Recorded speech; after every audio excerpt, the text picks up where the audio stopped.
Selamat sore sahabat Bawaslu, kembali lagi bersama dengan saya Umi Emma Habibah di podcast Ngabuburit Pengawasan di Bawaslu Kabupaten Wonosobo. Sahabat Bawaslu dimanapun Anda berada yang hari ini sedang menjalankan ibadah puasa di bulan suci Ramadan, sore hari sedang jalan-jalan, pulang aktivitas, atau sedang melaksanakan ngabuburit ya, kebiasaan atau budaya yang semakin digemari di bulan suci Ramadan yang tidak hanya dinikmati oleh kaum muslimah ya di Wonosobo khususnya, tapi juga non muslim yang ikut merasakan kebahagiaan, ikut merasakan datangnya di bulan suci Ramadan. Sahabat Bawaslu yang saya banggakan, yang saya cintai, podcast Ngabuburit ini kita ditemani oleh budayawan namanya Kang Haki El Ansori. Nah, budayawan sekaligus ini multi talent ya. Sahabat Bawaslu semuanya, multi talent di segala penjuru, nanti ketemunya sama Kang Haki inilah. Ya, Kang Haki ini diundang di Bawaslu Kabupaten Wonosobo yang kita akan nanti berdiskusi. Beliau akan menyampaikan terkait keceriaan Ramadan dalam perspektif budaya Wonosobo. Apakah nanti ada perbedaan enggak sih gitu? Apa aja sih budaya di Wonosobo? Terusan keceriaan apa yang dimaksud gitu kan? Nah, ternyata masyarakat dan sahabat Bawaslu dimanapun Anda berada, oh ternyata saya menjalankan ini termasuk budaya nih. Nah, kan banyak masyarakat yang nggak tahu, ternyata melakukan kegiatan atau aktivitas yang di bulan suci sudah dibiasakan berhari-hari yang dilakukan. Sahabat Bawaslu semuanya tidak tahu, ternyata itu sudah menjadi budaya. Begitu. Sahabat Bawaslu, perkenalkan Kang Haki El Ansori, budayawan Kabupaten Wonosobo. Selamat sore, Kang. Selamat sore, Mbak Emma. Oke, sehat, Kang? Alhamdulillah. Sehat dan belum muka.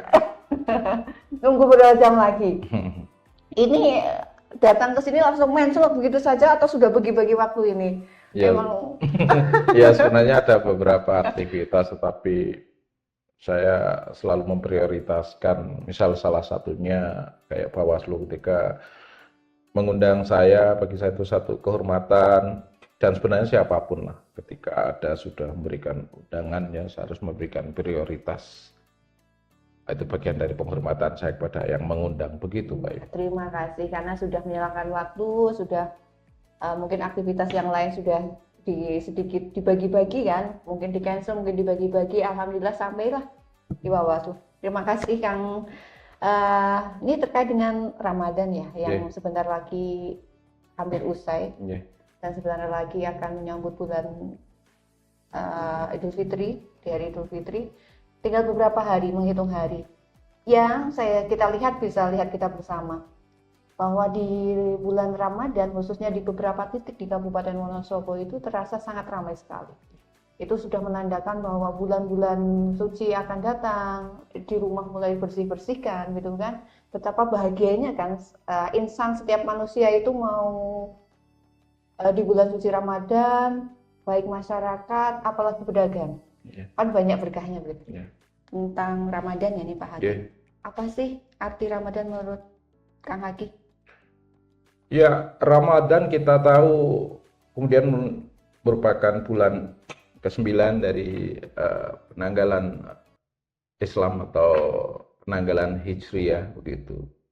Ramadan sendiri dari akar kata ar-rahmat yang artinya panas menyengat atau membakar begitu. Jadi maknanya adalah bulan Ramadan itulah bulan pembakaran dosa begitu. Jadi sebulan penuh selama Ramadan adalah kesempatan bagi umat Islam begitu untuk membakar dosa-dosa yang pernah kita lakukan, sehingga nantinya harapannya setelah Ramadan masuk nih di hari raya Idul Fitri, kita menjadi bersih suci kembali seperti kertas putih. Itu Mbak Emma. Setelah melalui banyak perjalanan hidup sebelum bulan Ramadan nih ditebus nih dengan ibadah-ibadah itu kan kadang manusianya itu kadang di bulan suci itu sholatnya mempeng lah, tadarusnya mempeng lah, terus puasanya dirutin padahal biasanya nggak pernah Iya. puasa kan, ya begitu. Mm. Dari itu mungkin ada Mm, mm, membakar semua dosa-dosa yang Iya. sebelumnya kita lakukan begitu maksudnya ya Iya. Kang Haki ya. Iya, jadi setelah 11 bulan mungkin ya, 11 bulan itu kita terlena, ya meskipun itu sebenarnya sangat manusiawi, terlena dengan aktivitas duniawi, mencari maisha, nyari rezeki, Iya. golek cuan, pokoknya hal-hal yang sifatnya kemudian sangat materialistik begitu untuk kebutuhan wong ore begitu. Maka di 1 bulan istimewa itu kemudian adalah menjadi tempat bulan berefleksi, bulan tempat kita merenung, bulan tempat kita DP mungkin bahasa Wonosobo ke Gusti Allah begitu, bulan di mana kemudian kita berikhtiar agar kemudian dosa kita, keburukan kita selama 11 bulan sebelumnya kemudian bisa eh, luntur, terbakar, kemudian nantinya di Idul Fitri menjadi fitri suci kembali begitu Mbak Ibu. Jadi manusia yang suci lebih baik gitu Iya, kan. iya, Refleksi diri kita. Jadi sahabat Bawaslu ya kesempatan sebenarnya ya ini kesempatan di bulan suci Ramadan kita mendekatkan diri kepada Allah, kepada Tuhan ya untuk merefleksi diri kita apa sih kesalahan kita sebelumnya, dosa-dosa apa yang pernah kita lakukan. Di bulan suci ini kita meminta, berdoa, terus sambil menambah ketakwaan kita. Kembalilah yang kita tunggu-tunggu di hari Idul Fitri yaitu insan yang suci seperti kertas putih, saling memaafkan. iya, Selain itu ada budaya yang saling silaturahmi, Iya. saling memaafkan, Iya. gitu kan? Itu salah satu tradisi sudah ya, Iya. ya Kang Haki ya. Hmm. Bersalam-salaman itu sudah termasuk tradisi dan Iya, budaya ya. tradisi, iya, Dan iya. budaya ya. Oke, terima kasih Kang Haki. Selanjutnya masyarakat umumnya, Wonosobo khususnya yang kita ini ya, masyarakat apalagi umat Islam itu bahagianya luar biasa kan. Ketika memasuki bulan suci Ramadan, mulai dari bersih-bersih rumah lah, mulai dari mempersiapkan lauk pauk lah yang biasanya Iya. tiap hari yang makan sama tempe tahu ya kan, Iya. ya kan Kang. Belanja buat buka bersama misalkan atau buka bersama dengan keluarga, buat dengan teman misalkan. Semangatnya itu effortnya sangat luar biasa sekali sahabat Bawaslu ternyata. Itu yang kita tahu itu, yang ingin kita tahu itu keceriaan seperti apa sih ketika masuki bulan Ramadan sebenarnya Mas. Selain kita harus bersih-bersih rumah, masak gitu kan. Keceriaan apa itu sebenarnya? Iya, bulan Ramadan itu pertama tentu bulan yang tadi ya balik lagi memang bulan yang istimewa sehingga menjadi spesial, menjadi yang sangat ditunggu-tunggu. Jadi saya kira tidak ada umat Islam yang tidak bahagia, tidak gembira menyambut datangnya bulan suci Ramadan begitu, yang tadi sudah dijanjikan menjadi apa istilahnya bulan tempat pembakaran dosa, bulan yang langsung dicatat oleh Yang Maha Kuasa atau Allah Subhanahu wa Ta'ala. Dan yang kemudian dalam konteks saking bahagianya ini menyambut bulan suci Ramadan, masyarakat kita, masyarakat Indonesia, tak ketinggalan masyarakat Wonosobo begitu, orang Jawa begitu, kemudian menyambutnya dengan ya selayaknya wong gembira itu tentu akan beda dengan apa bulan-bulan atau hari-hari biasanya begitu.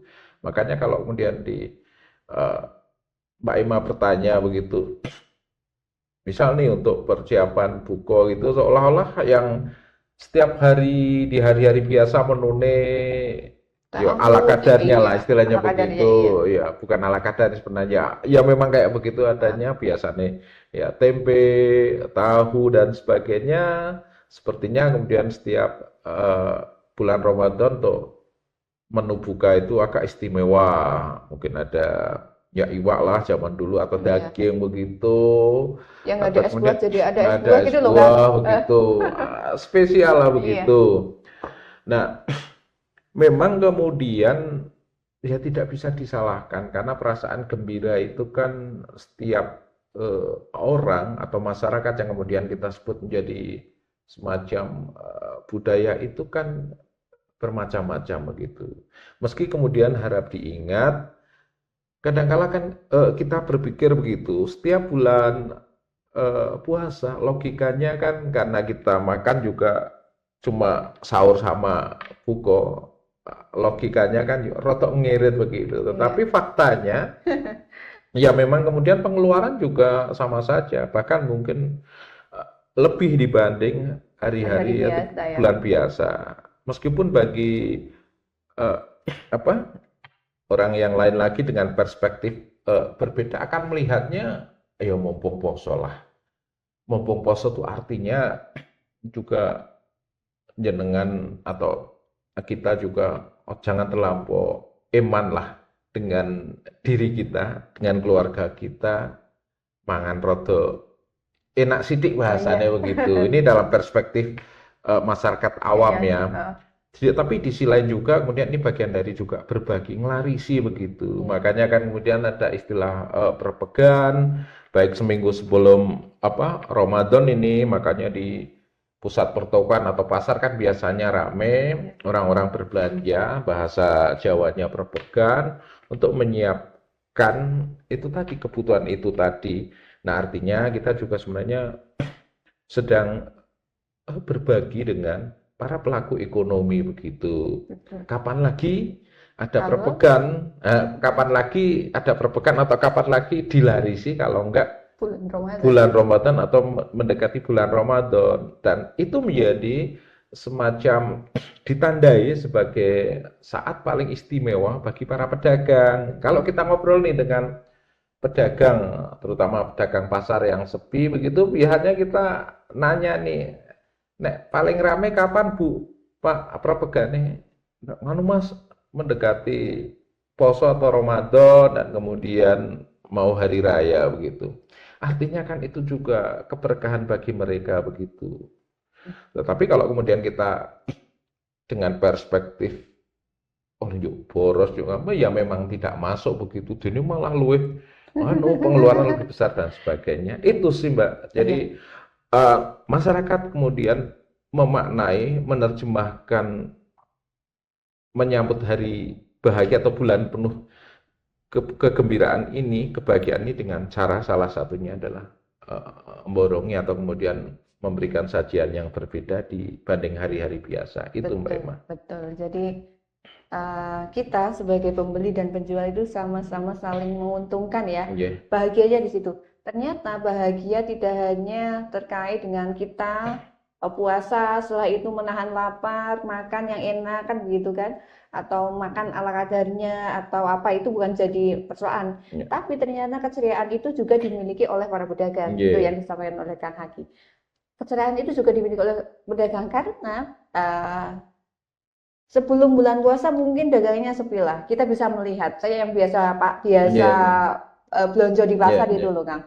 Di belanja di pasar itu kalau hari-hari biasa ya udah 1-2 pelanggan ya biasa sepi. Tapi semenjak bulan Ramadan nih, ketika saya belanja ke pasar, Masya Allah luar biasa sekali. Hampir orang itu mencari sayur, mencari apa lauk pauk dan sebagainya. Ternyata lebih ramai. Yang kedua adalah jalanan macet. Yeah. Atau lebih banyak pengunjung lah intinya, lebih banyak pejalan kaki maupun sepeda motor. Itu ternyata di pasar itu memang mungkin bisa dijadikan mungkin 200 atau 50% pengunjung lebih banyak dibandingkan di hari-hari biasa. Jadi kebahagiaan ternyata milik semua orang, entah itu muslim non muslim yang melakukan, iya kan Kang ya. Kita juga akhirnya para pedagang itu kalau di bulan suci juga kreatif akhirnya. Apa sih menu apa yang harus kita jual gitu kan ternyata.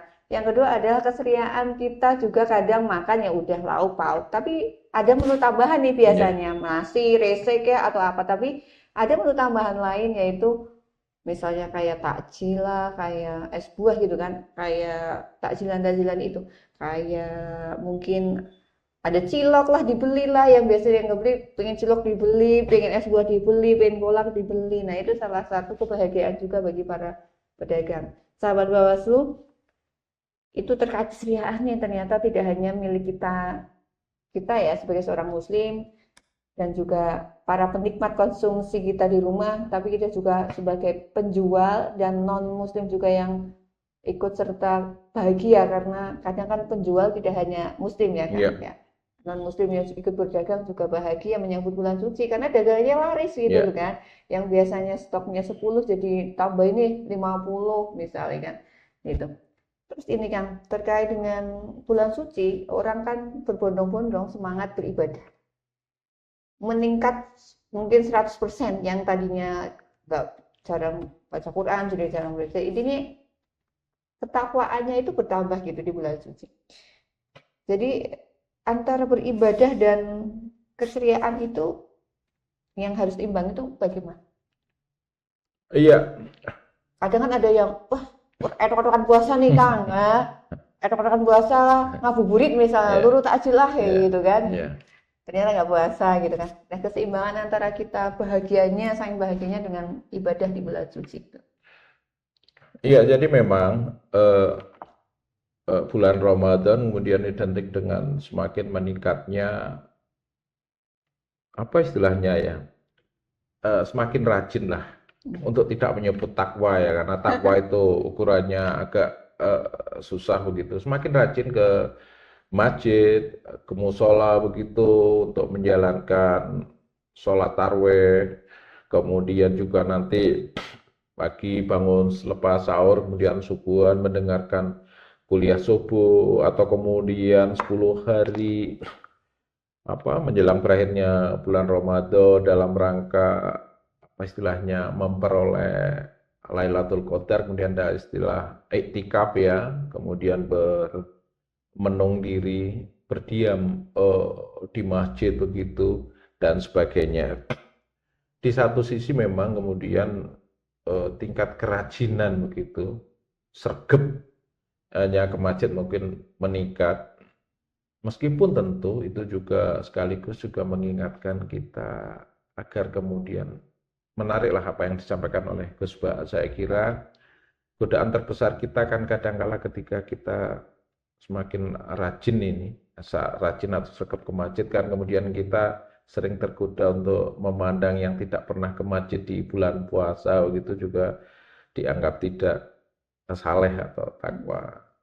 Nah, makanya kan Gus Baha menyebut ya jangan merasa ketika kamu rajin taraweh kemudian yang tidak rajin taraweh adalah tidak soleh, tidak taat begitu. Itu artinya Gus Baha memberi ruang apresiasi penghormatan kepada nyuwun sewu saudara-saudara kita kemudian yang mencari nafkah di malam hari, jualan nasi goreng atau banyaklah kemudian tukang ojek dan sebagainya yang di bulan Ramadan mungkin tidak serajin yang lain yang notabene mungkin pekerjaannya Di siang hari iya ya. siang hari dan sebagainya. Itu satu kenapa saya lebih cocok menyebut rajin bukan takwa begitu.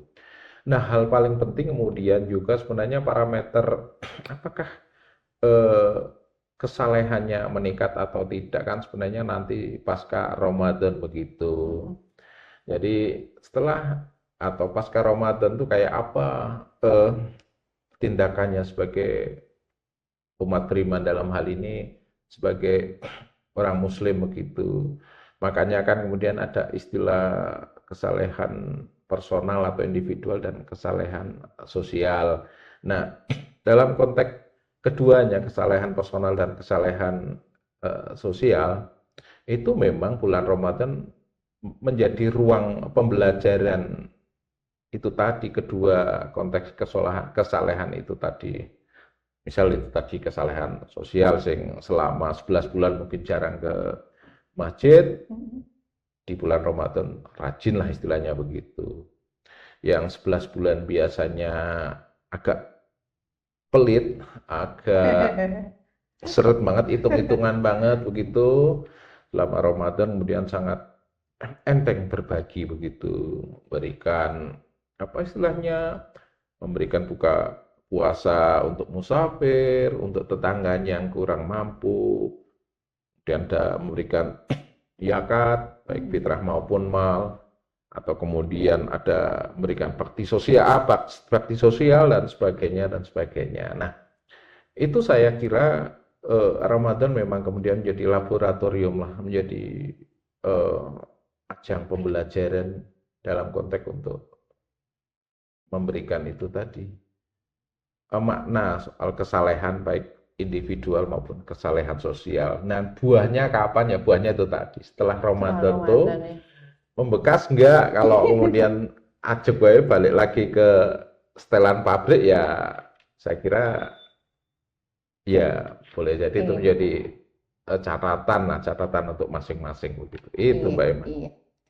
Berarti begini ya, beribadah kan bukan soal dia sholat, bukan soal dia ke masjid, rajin lah ya, Kang, rajin beribadah. Tapi bagi mereka yang mungkin tidak diberi belum ada waktu untuk ke masjid, yang hari ini ada sholat raweh, sholat wajib, mungkin yang tadinya malas jamaah jadi jamaah nih kan. Tapi juga yang mereka yang belum sempat untuk ke masjid atau rajin lah, lebih rajin dari biasanya, ada nilai ibadah lain yaitu berjualan.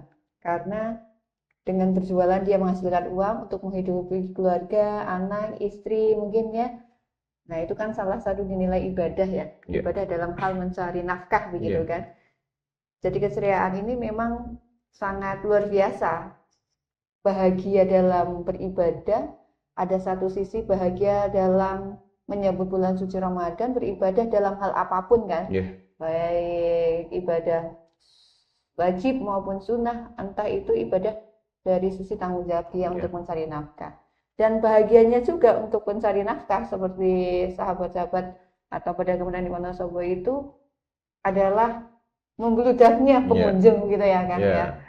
Alhamdulillah saya membludaknya pengunjung di bulan suci Ramadan. Nah, kesempatannya sangat luar biasa. Semoga dagangannya laris, manis. Setelah Ramadan kita mendapatkan keberkahan itu begitu.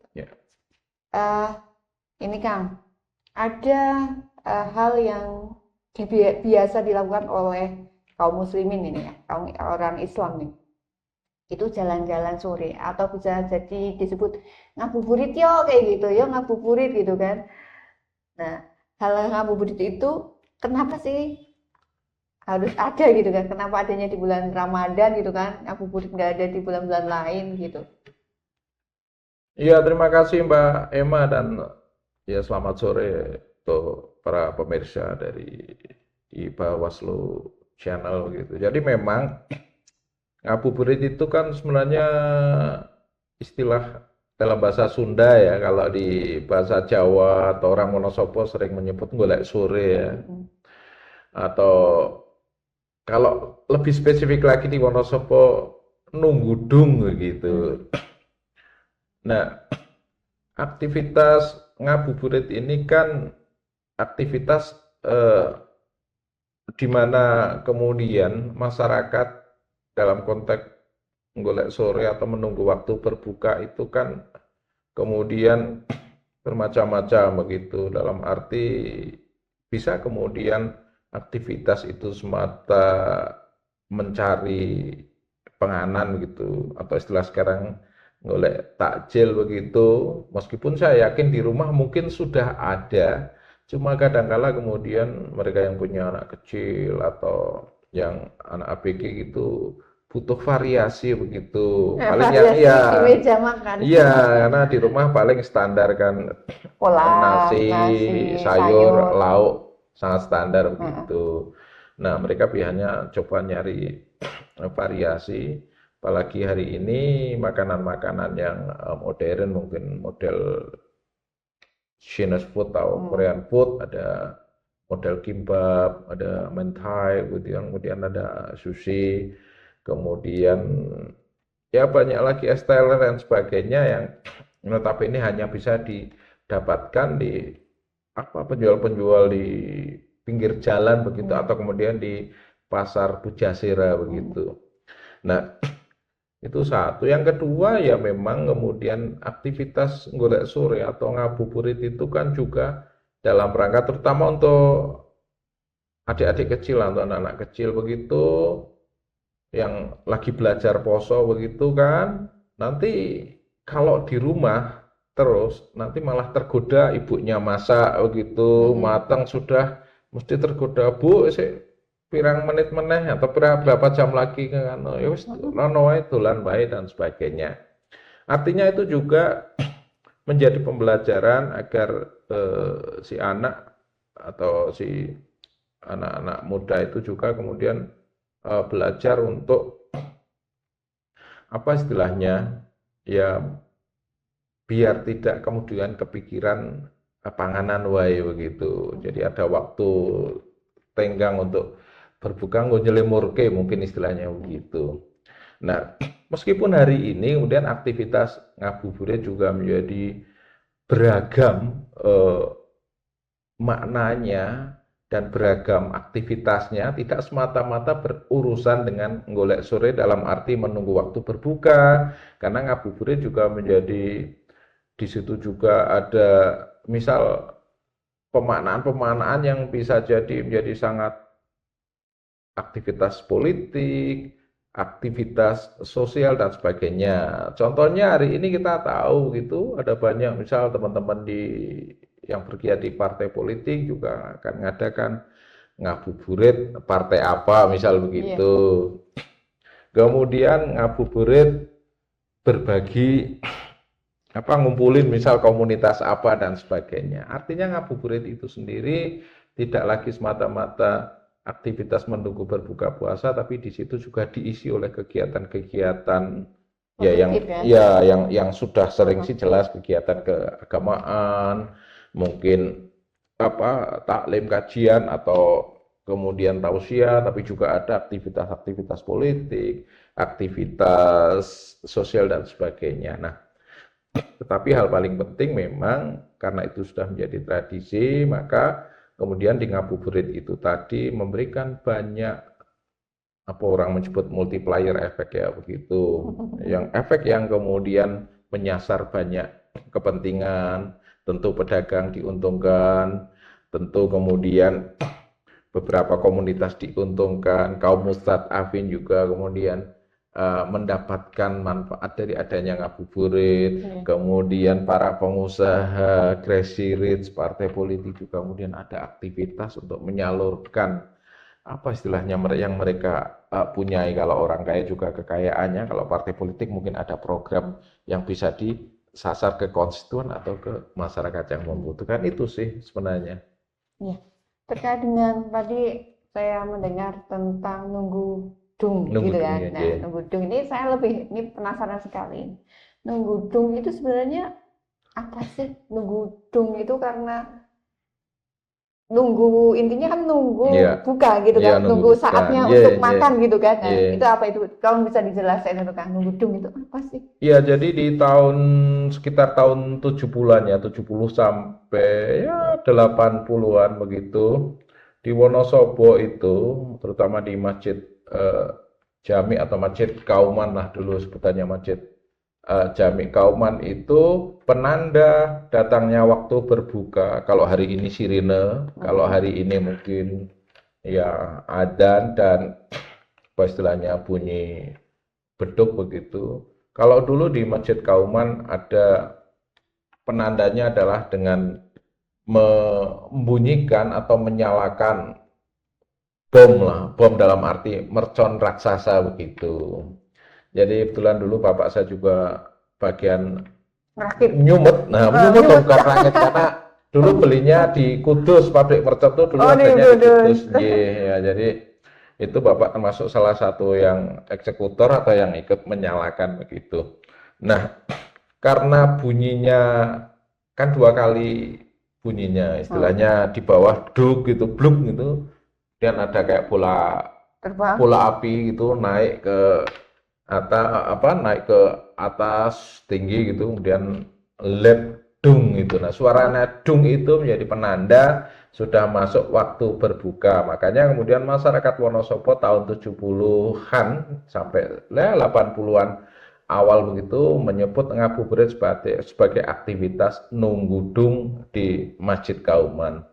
Dan luar biasanya aktivitas nunggudung atau suara dung dari bom bom di Masjid Kauman itu bisa terdengar sampai di Garung, sampai di kecamatan-kecamatan yang boleh jadi hari ini sangat tidak memungkinkan. Misal Kertek pun mendengar gitu. Garung itu kan 9 kilo dari Wonosobo, tapi bisa mendengarkan. Ya karena memang tingkat kebisingan saat itu masih relatif sangat rendah begitu.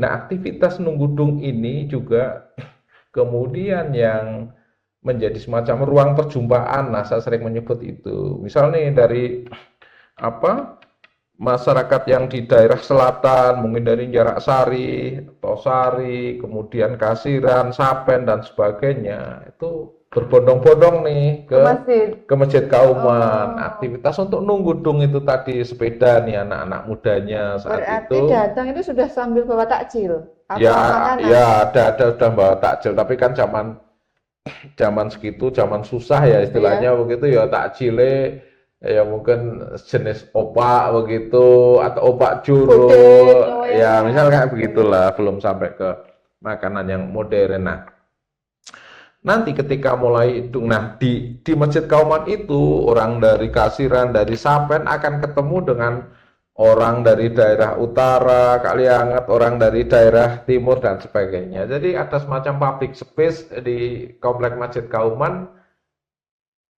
dalam rangka itu tadi nunggu dung itu tadi. Begitu dung nanti mereka yang rumahnya di selatan Masjid Kauman, di Tosari, Sapen dan sebagainya karena kontur jalannya turun tuh ya balapan naik sepeda gitu.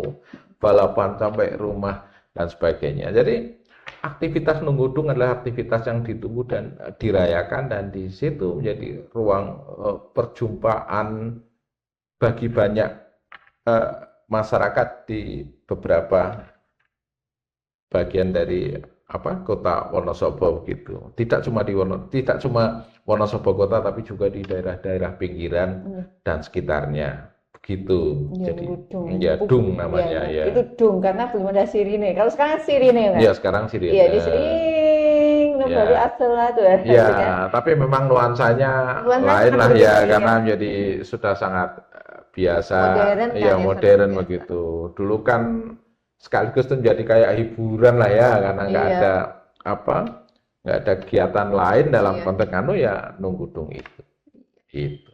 Sangat luar biasa sekali ya. Ternyata ada satu hal yang mungkin sahabat Basu atau masyarakat Kabupaten Wonosobo terlewatkan, yaitu nunggudung. Ternyata suara itu bukan suara nyata kan.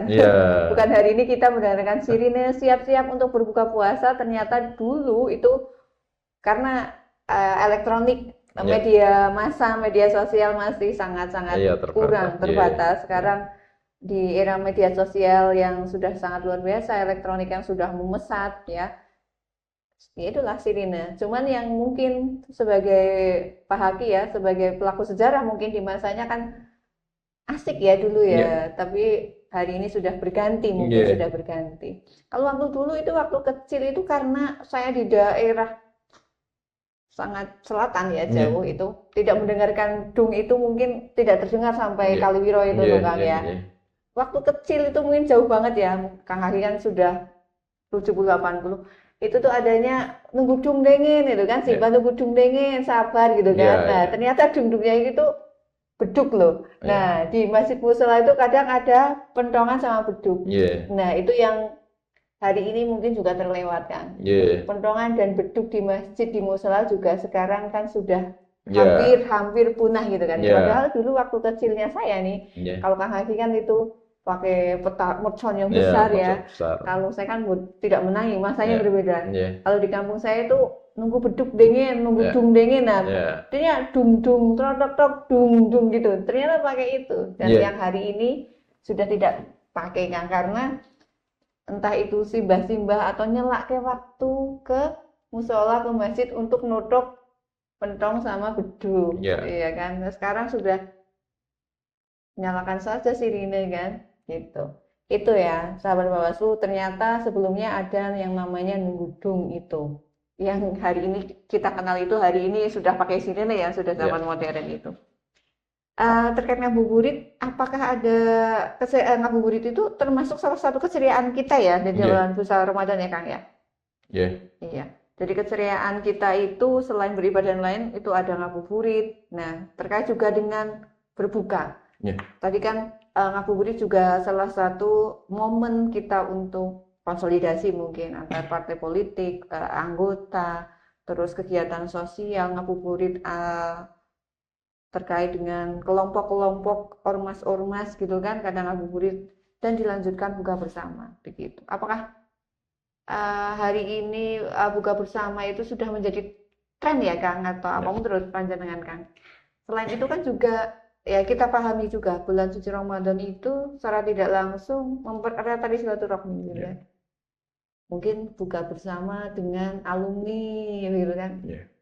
Itu bagaimana pendapat panjenengan tentang buka bersama tapi ya bukan di rumah itu? Iya, saya kira aktivitas buka bersama atau bukber begitu ya memang apa istilahnya kemudian mengalami banyak perkembangan ya, menjadi sangat variatif begitu. Kalau dulu bukber ya buka bareng-bareng ya sudah makan dan sebagainya. Tetapi hari ini bukber kemudian menjadi punya banyak wajah begitu. Saya menyebutnya begitu.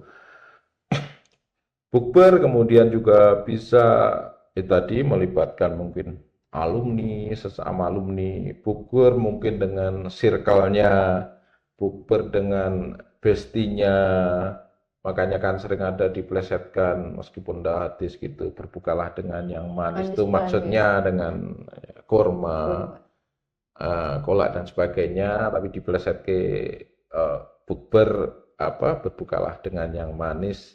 Di foto rupanya pacar. Ya, atau berbukalah dengan yang setia misalnya gitu, karena manis saja kalau nggak setia misalnya begitu. Nah, tapi artinya bahwa aktivitas bukber itu kemudian melampaui sekedar aktivitas dengan tanda kutip keagamaan yang notabene adalah membatalkan puasa, tapi bukber kemudian juga menjadi aktivitas budaya begitu. Aktivitas budaya seperti apa? Bukber hari ini kan kalau kemudian pemahamannya adalah bukber untuk membatalkan puasa, kan sebenarnya dengan sebutir kurma saja sudah cukup kan, makan bareng-bareng kurma atau kolak bareng-bareng. Tapi kan hari ini bahkan pemilihan tempat pun kan juga bagian dari apa istilahnya semacam menunjukkan eksistensi begitu ya. Misal nih di hotel apa atau di kafe apa kita reservasi di rumah makan mana begitu kan, artinya kan sudah mengalami pergeseran wong wis garek mangan kurma di pinggir jalan atau di apa begitu kan, dah artinya sebenarnya buka bersama, tapi kemudian kenapa harus di hotel, di rumah makan, di kafe dan sebagainya. Tetapi itu sah-sah saja bagian dari budaya begitu, yang tentu saja setiap orang berhak merayakan itu, selama kemudian esensinya kemudian tidak hilang. Esensinya tentu saja lagi-lagi membatalkan puasa. Hilang dalam arti kalau kemudian malah jadinya flexing itu, pamer begitu, kemudian nyuwun sewu, agak kemudian menyakiti mereka yang mungkin boro-boro bukber di tempat kayak begitu, bahkan mungkin ya buka dengan segelas air putih onone itu, atau mungkin dengan telo muntul itu. Nah, artinya kan lah cewek sederhana teman, wong-wong kan bisa enak dan sebagainya. Iya, tetapi tentu kita tidak boleh berburuk sangka dengan aktivitas-aktivitas komunitas masyarakat lainnya. Mereka sah-sah saja melakukan itu, dan saya yakin mereka juga sudah sangat paham batasan-batasan bukbernya kayak apa, bukber-bukber yang tidak melukai mereka yang kemudian mungkin tidak beruntung. Itu Mbak ya. Iya. Ya, terkait itu sudah menjadi budaya berarti ya. Iya, sudah menjadi budaya.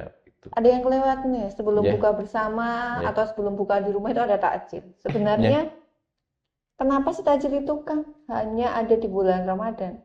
Kenapa di bulan-bulan lain tidak ada takjil? Iya, takjil itu memang spesifik di bulan Ramadan. Takjil itu kan dari apa istilahnya ya, dari akar kata ajila begitu, menyegerakan, mempercepat begitu. Makanya kan ketika sudah mulai dung atau tanda buka ya kita jangan menunda-nunda. Misal lagi nggarap apa, sik lah, sik delok, wis cepet iki dan sebagainya. Artinya memang harus segera disegerakan, walaupun misal mungkin minum dulu air putih atau apa begitu.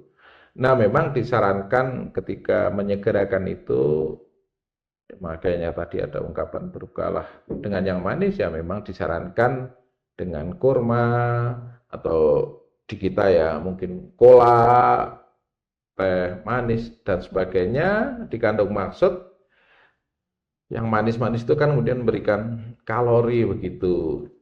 Nah, jadi takjil itu kan kemudian punya dua makna hari ini.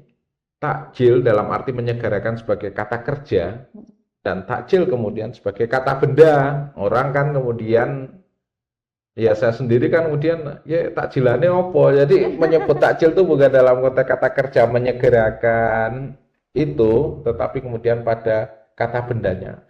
Bentuk takjil itu opo misal begitu. Nah, tetapi ya namanya juga masyarakat kan kita tidak kesalahkaprahan itu kan kemudian nggak bisa didebat begitu. Ini sekedar ya apa istilahnya memberikan insight aja lah, tambahan wawasannya aja bahwa takjil kan itu tadi pertama kata kerja, yang kedua kata benda, dan hari ini yang kemudian kita tahu sering kemudian salah kaprah adalah kata bendanya begitu.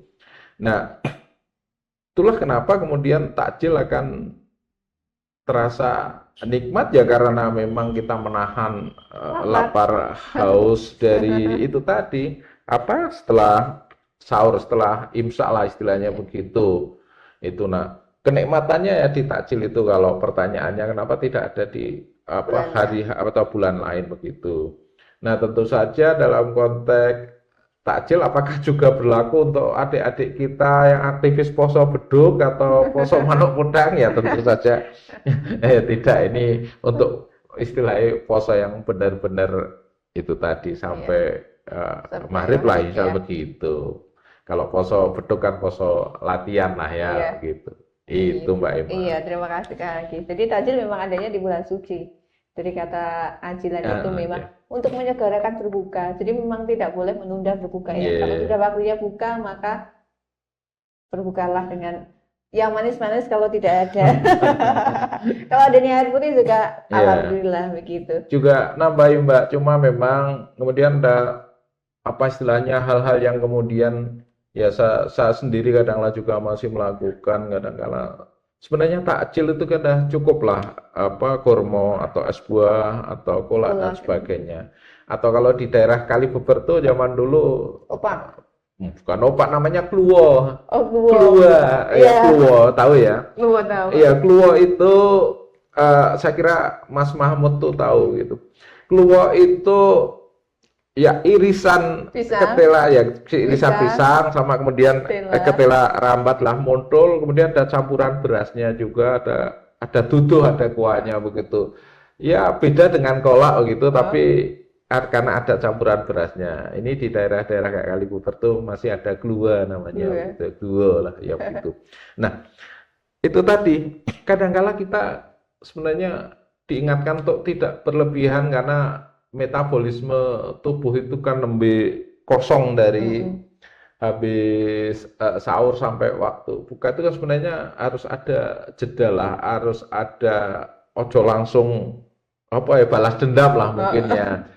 Ya, jadi misal itu tadi sebenarnya kan cuma kurma atau es buah dulu. Nanti jeda sejam lah, mungkin baru kita buka makanan berat. Tapi di kita kan katakanlah juga wis langsung mukbang begitu kita balas dendam kafe harap dientekke nanti kemudian kita menjelang isak wis liar-liar mangsane tarawih wis megah-megah begitu ya gimana kita juga tidak berhak berprasangka buruk lah. Setiap orang kan kemudian punya habitus atau kebiasaan yang beda-beda. Ada yang kemudian ya karena sudah dewasa, sudah usia tua kan juga akan beda dengan teman-teman yang Gen Z, Iya. Gen Alpha, sing isih dokoh yang lagi seneng-senengnya Iya. makan begitu kan.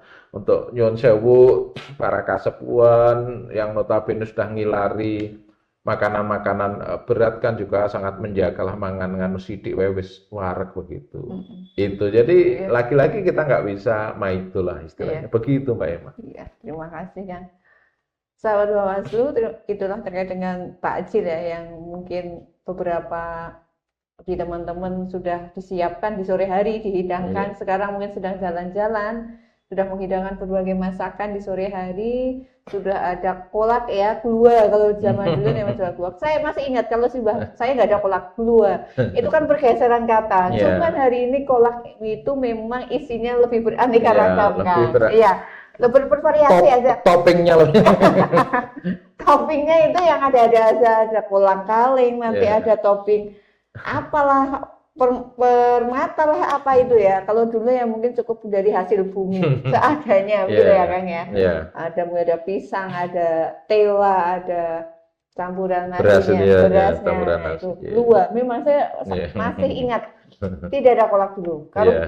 gawe gua kan pakai santan sama gula Jawa Iya. ya kan. Apalagi kalau di Kaliwiro itu santan dan gula Jawa itu sudah banyak. Itu kentalnya luar biasa. Iya. Hari ini kolak beraneka ragam makanan yang kadang mungkin Gen Z ya, anak-anak muda hari ini ngabuburit nyangklongnya sudah 50.000 sendiri gitu kan. Iya. Ya, itu sangat luar biasa sekali. Dan saya yang bertanya-tanya, kalau secara matematika pengeluarannya lebih banyak ya kan? Iya, iya. Padahal bekerjanya ya sama di bulan yang sebetulnya sama. Ternyata dicukupkan ya. Aku lagi heran, iya lagi heran karena bertambahnya usia kok jajannya banyak, apalagi yang punya anak muda-muda nih, Gen Z ini kan pada setiap sore ngabuburit minta uang tidak cukup kan, nyatanya itu 20.000 itu satu anak. Dan taruhlah di meja itu banyak, belum tentu dimakan semua, tapi besok ya masih bisa sama lagi jajan lagi, taruh di meja paling makan sedikit-sedikit ya gitu kan. Tapi nyatanya ya kita harus belajar juga ya, belajar juga ternyata dicukupkan juga sih sama Allah gitu.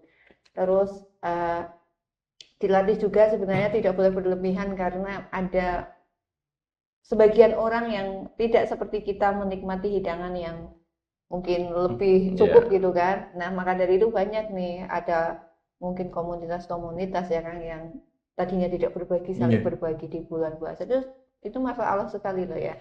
Mereka itu sepertinya berbondong-bondong dalam kebaikan. Yang tadinya tidak mampu memberi misalnya Kang, mohon maaf, tidak mampu memberi sanak saudara gitu, dimampukan untuk memberi sanak saudara.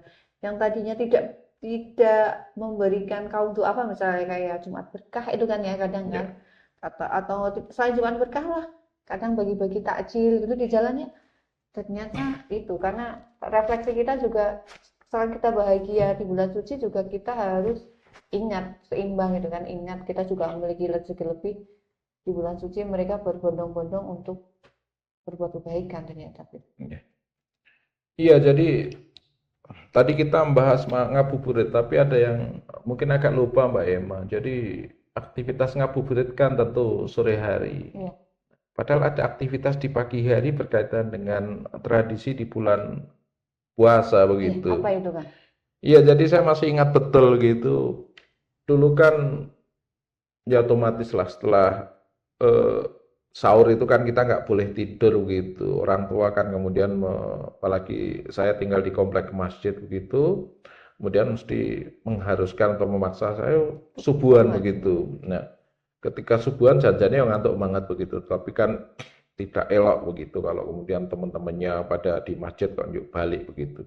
Nah, kemudian kita otomatis juga mendengarkan kuliah subuh begitu, karena kalau mau keluar juga si peteng begitu, ya sudahlah kita mendengarkan kuliah subuh. Jadi aktivitas kuliah subuh biasanya selesai jam 5 lah, 5:10 begitu. Nah, setelah selesai kuliah subuh, biasanya teman-teman pada waktu itu tahunnya 70, 80, mungkin di 90-an juga, kemudian ada aktivitas eh, melaku-melaku lah, jalan-jalan begitu gitu. Setelah Jalan-jalan, subuh ya. jalan-jalan setelah subuh gitu. Jadi kami masih pakai sarung, kemudian teman-teman yang cewek begitu di kampung masih pakai mukena atau rokok begitu. Ya sudah jalan-jalan kami dari Kauman begitu mengitari alun-alun begitu. Ya agak jauh mungkin Plaza tapi hanya cuma sampai alun-alun berkeliling begitu. Nah, apa yang kami dapatkan dari aktivitas jalan-jalan bar subuh begitu. Nah, ternyata memang aktivitas jalan-jalan itu yang pertama jelas saat itu kan sekolah libur ya. Iya. Nah, ya. Artinya biar kita tidak pertama tidak tidur gasi gitulah.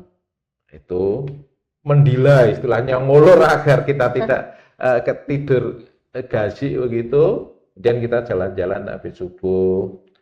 Kemudian dari aktivitas jalan-jalan subuh itu kan ya wajar lah usia-usia apa ya ya kayak cinta monyet lah begitu bisa bareng dengan apa teman perempuan sekampung yang Kampung. ditaksir aja wis senengi Seneng ya. pol atau kemudian kita mungkin bertemu dengan apa istilahnya teman-teman lain dari lain kampung atau lain jamaah lain di masjid lain juga menjadi suatu yang istimewa. Itu kalau kemudian dimaknai sebagai apa istilahnya ya cinta monyet habis subuh ya kayak begitu.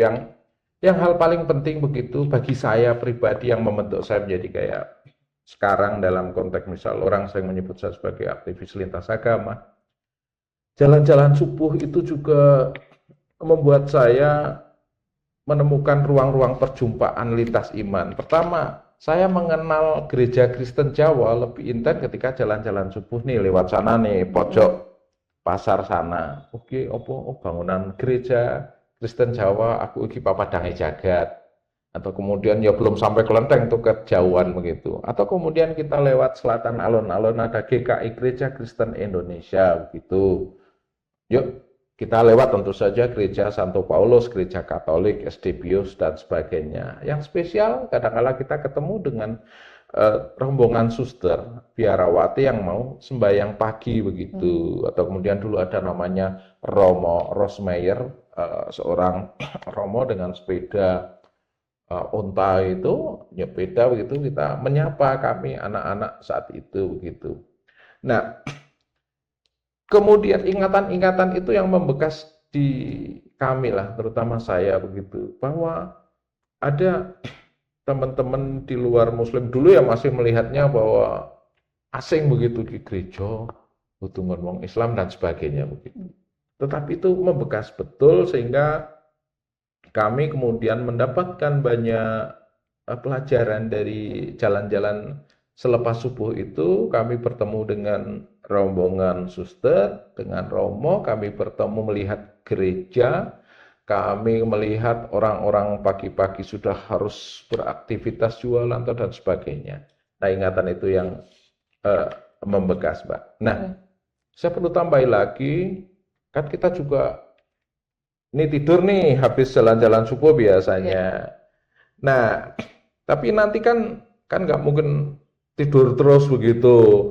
Keblok namanya kan poso mukur turu tok kan nggak. Biasanya anak-anak tahun 70 80 itu kan mengisi kegiatan aktivitas golek sore. Nah, kalau tadi kan baru nunggu dung, ini golek sore nih. Golek sore artinya dari jam-jam kayak sekarang ini jam 10 jam sampai sore itu ngopo begitu daripada gabut kan bingung nang omah juga mesti kepikiran panganan kan. Biasanya kami kemudian melakukan aktivitas mancing begitu. Mancing sampai jauh nih biasanya sampai kemudian di daerah Mudal kalau hari ini mungkin ya. Ya dapat ikan begitu. Kami juga kemudian mengenal khasanah nama-nama ikan yang hari ini mungkin tidak banyak yang tahu ya, adik-adik kita yang notabene lebih asik dengan gadget begitu. Dulu kita juga mancing akan dapat bokol, dapat uceng, dapat kutes atau ikan gabus. Kita akan dapat apa? urang atau mendres anak urang begitu, kita melihat anggang-anggang atau kiambang begitu di air yang jernih itu. Kemudian kita juga mungkin golek dalam rangka golek sore itu juga golek cocok dandang. Karena ada tanaman tuh namanya cocok dandang itu untuk apa? Untuk bedil-bedilan itu jadi untuk pelurunya begitu. Atau kemudian kita juga akan nyari apa istilahnya aktivitas lainnya mungkin ngunduh layangan dan sebagainya. Jadi aktivitas pada masa itu golek sore itu aktivitas yang benar-benar kemudian menggerakkan fisik kita, menggerakkan daya eksplor kita, rasa ingin tahu kita, kemudian nambah pengetahuan kita tentang lingkungan di sekitar kita dengan ya apa alam sekitar kita. Bandingkan nyuwun sewu dengan anak-anak hari ini mungkin cuma di rumah saja, gadget, sehingga mereka tidak mengenal dengan lingkungan, dengan alam di sekitar. Begitu sih Mbak. Iya, terima kasih Kang. Natural sekali ya kalau dulu ya Kang. Natural sekali dengan lingkungan yang sangat masih asri. Hari ini bergeser sudah pada gadget ya. Semua orang itu, bahkan anak-anak. Tradisi atau budaya-budaya yang dulu dilakukan itu kan sangat unik ya, yang kiranya hari ini banyak orang yang tidak melakukan karena zaman modern kan udah ya, ngapain aku mancing, aku beli aja bisa kan, gitu kan. Nah, kalau sekarang apa sih kan budayanya di Wonosobo di bulan suci Ramadan? Kalau dulu kan kita biasa lah ya, pagi-pagi sudah habis subuh, jalan-jalan sore kayak gitu kan. Lurus sore yang sudah disampaikan oleh panjenengan itu. Mungkin kalau malam, kalau saya dulu buat mercon itu ya, yang kalau setiap traweh tadarus Al-Quran kan, traweh tadarus Al-Quran begini gawe mercon gitu kan. Nah, apa sih kan sebenarnya hari ini budaya di Wonosobo di bulan suci Ramadan? Ya, hari ini tentu saja ada banyak nyuwun sewu budaya atau tradisi yang mulai terkikis untuk tidak menyebut hilang, meskipun juga sebaliknya ada banyak yang tradisi yang kemudian dimunculkan kembali karena memang itu punya nilai yang luar biasa. Saya mencatat gitu. Pertama di Kembaran begitu. Di Kembaran, Kecamatan Kalikajar, itu tradisi membuat balon. Itu tradisi yang tetap lestari sampai hari ini. Bahkan sekarang ketika tren apa istilahnya balon menjadi salah satu identitas Kabupaten Wonosobo, menjadi sehingga tren membuat balon itu menjadi tidak sekedar muncul kembali, tapi semakin kemudian kuat sebagai bagian dari budaya dalam kaitannya dengan bulan suci Ramadan. Nah, dalam konteks di Kembaran begitu. Jadi, di Kembaran itu, tradisi membuat balon itu, kalau hari ini mungkin antar komunitas, kalau dulu antar musola begitu. Jadi, aktivitas di musola-musola di Kembaran, di desa Kembaran, yang ada banyak musola di sana. Jadi kalau habis traweh nih, dari mulai ya jam 9, jam 10 begitu, kan daripada kemudian apa istilahnya sih, ya mungkin kabut daripada tidak ada kegiatan, biasanya dalam konteks di Kembaran ada kemudian Pak Kiainya malah ngajari, yo nggawe balon begitu. Jadi mulai dari jam 10 sampai kemudian masuk waktu sahur lah jam 2 dan sebagainya, kemudian mereka membuat balon. Balon dalam berbagai ukuran, tapi hanya balon raksasa, sehingga artinya pembuatannya itu sampai menghabiskan ya waktu sepanjang bulan Ramadan lah, bisa membuat banyak begitu. Dan yang menarik begitu ya filosofinya bahwa membuat balon itu tidak semata-mata kemudian nunggu waktu sahur timbang turu begitu, itu bagian juga dari itu tadi. Kekompakan, gotong royong, bareng-bareng yang membuat mereka kemudian masih mau dekat dengan musola. Tentu saja aktivitas sholat dan ibadah itu kan sudah, ini aktivitas lainnya kemudian diajari oleh Pak Kiai membuat balon. Nah, Artinya apa? Nanti ketika pas di Idul Fitri, selepas sholat Idul Fitri, kemudian balon itu diterbangkan. Artinya mengandung maksud bahwa doa-doa, harapan-harapan kemudian diterbangkan begitu. Sampai gitu ya, Ya, namanya sampai ya, di itu yang tradisi balon. Kemudian kita mencatat di daerah Watu Malang lah, Kecamatan Watu Malang, ada Wonokampir, ada Depok dan sebagainya. Ada tradisi bermain tiran atau kitiran. Kalau orang Sunda menyebutnya kolecer. Kebetulan memang bulan-bulan ini, apalagi nanti di bulan-bulan istimewa di mana ada angin barat lah, anginnya pas kencang sekali, maka kemudian tradisi bermain kitiran itu akan menjadi semakin ramai.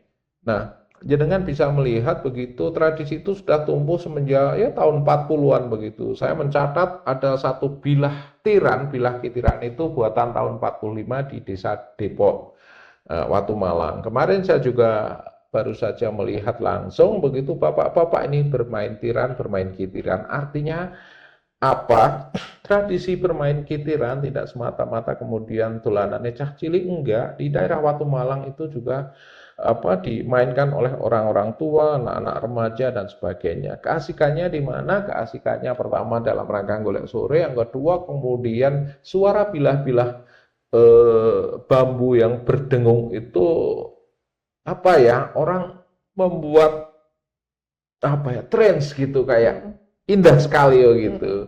Apalagi kemudian kontur daerah Watu Malang yang perbukitan kan dikaruniai dengan angin barat atau angin yang kencang begitu. Itu dua. Di Watu Malang masih banyak. Kebetulan saya juga pernah bikin festival kitiran di sana. Kemudian di daerah selatan lah, Sono Sukoharjo begitu, ya memang si anak-anak biasanya membuat mercon karbit begitu. Kalau dulu saya juga pernah bikin, tapi kalau hari ini sudah pakai tangan, apa istilahnya, yang dipegang itu. Mungkin relatif berbahaya, tetapi faktanya juga itu relatif lebih aman dibanding mungkin pakai karbit dengan ya. ya mercon dan sebagainya. Nah, meskipun mercon juga mungkin meskipun di satu sisi dilarang begitu dan ada banyak kejadian begitu, tapi memang satu dua masih ada orang membuat mercon. Nah, dalam konteks mercon, kenapa hari ini juga masih ada? Zaman dulu, orang membuat mercon itu adalah bagian dari identitas. Ini loh orang punya begitu. Jadi di kampung saya dulu kan juga ada namanya Mbak Sobari itu membunyikan mercon, ngerenteng mercon begitu. Jadi siapa yang kemudian pas lebaran ngerenteng mercon, itu artinya dia orang berada begitu. Itu. Jadi kalau orang biasa-biasa ya nggak mungkin ngerenteng mercon. Itu tidak sekedar kemudian yuk ngeregeti ya, mengotori apa istilahnya halaman, tapi dalam konteks mengotori itu sebenarnya menyampaikan pesan iki lho ngon orang berada begitu. Itu jadi mercon lebih dari sekedar ngotori dan marai istilahnya mungkin njeblok dan sebagainya, tapi itu identitas begitu bahwa dia berpunya. Dan masih banyak tradisi lainnya, Mbak Emma.